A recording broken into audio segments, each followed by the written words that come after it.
Hello everyone, welcome to my channel maths vibes. आज हम discuss करेंगे CSIR नेट फैप 2022 का कॉम्प्लेक्स एनालिसिस के पार्ट बी के क्वेश्चन है, जिसकी क्वेश्चन आईडी है 481। Let fz be a non-constant entire function and z is equals to x plus iota y and uxy and vxy denotes the real and imaginary part. Which of the following is false? हमें false statement बतानी है। जो first और second option है वो तो हमारे CR equation पे ही बेस्ड है। जब f हमारा u plus iota v type का होता है तो CR इक्वेशन होती है ux is equals to vy and uy is equals to minus vx। तो हमें फर्स्ट ऑप्शन है ux is equals to vy and uy is equals to minus vx, तो ये तो हमारा करेक्ट ऑप्शन है। हमें फॉल्स चूज करना है तो ये नहीं आएगा, ये वाली इक्वेशन हमारी सेटिस्फाई नहीं हो रही, तो करेक्ट आंसर हमारा ये है। जब f हमारे u प्लस आयोटा v है सो f डैश क्या हो जाएगा, विद रिस्पेक्ट टू x कर रहे हैं, सो ux plus iota vx and f dash का मॉड्यूलस क्या हो जाएगा, मॉड्यूलस का स्क्वायर, सो ux square plus vx square, नहीं स्क्वायर अप्लाई हो गया तो ये स्क्वायर ये हो जाएगा। सो यहाँ से क्या पता चला, एफ डैश स्क्वायर इक्वल हो जाता है u x square plus v x square.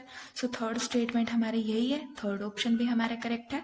Fourth में हमने इसी एफ को with respect to y differentiate किया, सो एफ डैश स्क्वायर क्या हो जाएगा, u y square plus v y square.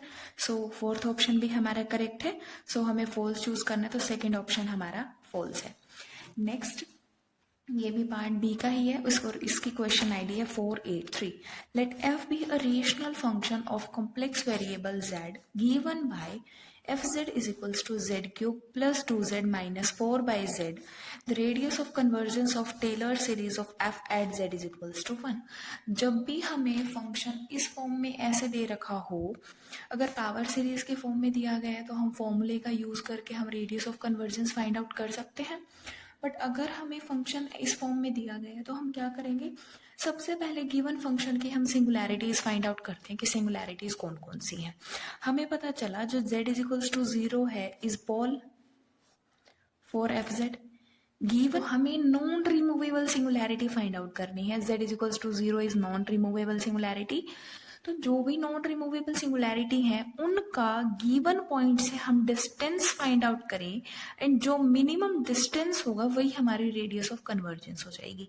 इसमें हमारी एक ही सिंगुलैरिटी एग्जिस्ट कर रही है, वो हमारी पोल है, नॉन रिमूवेबल है, तो गिवन पॉइंट 1 से इसका डिस्टेंस फाइंड आउट करेंगे, 1 माइनस 0 इज 1, तो वही हमारी रेडियस ऑफ कन्वर्जेंस हो जाएगी।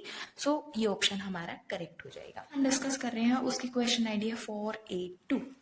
Late D is a subset of C be open unit disk। D हमारी एक ओपन यूनिट डिस्क है और O of D मतलब सारे होलोमॉर्फिक फंक्शन का स्पेस को डिनोट किया OD से।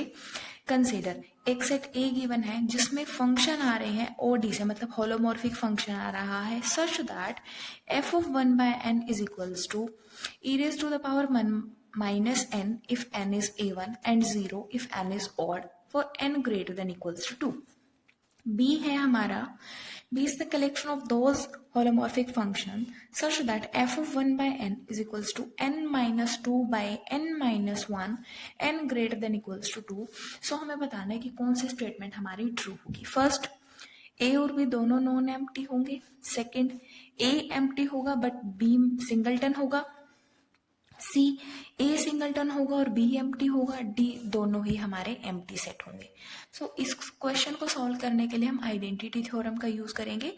F of 1 by n, sequence क्या है 1 बाय एन, ये कहाँ अप्रोच कर रही है 0 को।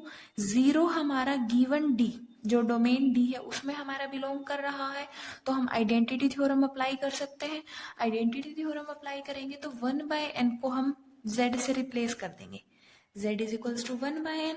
सो ए ऑप्शन, ए सेट के केस में f ऑफ z क्या बन जाएगा, e raise to the power minus 1 by z and 0, ये हमारा बन गया। e raise to the power, ये जब z हमारा नॉन जीरो है और जब z हमारा 0 है, ये इस तरीके से डिफाइन हो जाएगा। E raise to the power 1 by z, इसके पास 0 पे इसेंशियल सिंगुलैरिटी है, इसेंशियल सिंगुलैरिटी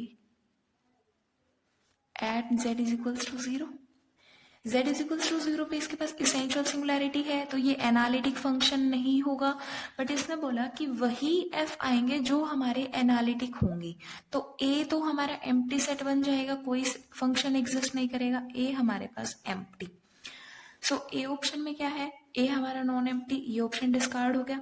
सी ऑप्शन में क्या है कि ए हमारा सिंगलटन होगा, ये भी हमारा डिस्कार्ड हो गया। नेक्स्ट अब बी के साथ डील करते हैं। बी के केस में ही हमारी सीक्वेंस क्या है, 1/n। ये सीक्वेंस हमारी 0 पे अप्रोच कर रही है और 0 हमारा गिवन डोमेन डी में बिलोंग कर रहा है। तो ये भी हमारा, तो यहाँ पर भी हम आइडेंटिटी थ्योरम अप्लाई करेंगे। अगेन 1/n को हम z से रिप्लेस करेंगे, तो f ऑफ z क्या बन जाएगा, 1/z minus 2 upon 1/z minus 1। यहां हमने पुट किया, सो एलसीएम लिया 1 minus 2z upon 1 minus z। इस फंक्शन के पास z इज इक्वल्स टू 1 पे सिंगुलैरिटी है, is point of singularity, but 1 हमारा d में बिलोंग नहीं कर रहा, तो ये फंक्शन हमारा होलोमॉर्फिक फंक्शन होगा। ये हमारा होलोमॉर्फिक फंक्शन है और हमें होलोमॉर्फिक फंक्शन का ही कलेक्शन लेना था। सो b में हमारा एक फंक्शन एग्जिस्ट कर गया, f z is equals to 1 minus 2z by 1 minus z, तो b हमारा सिंगलटन होगा।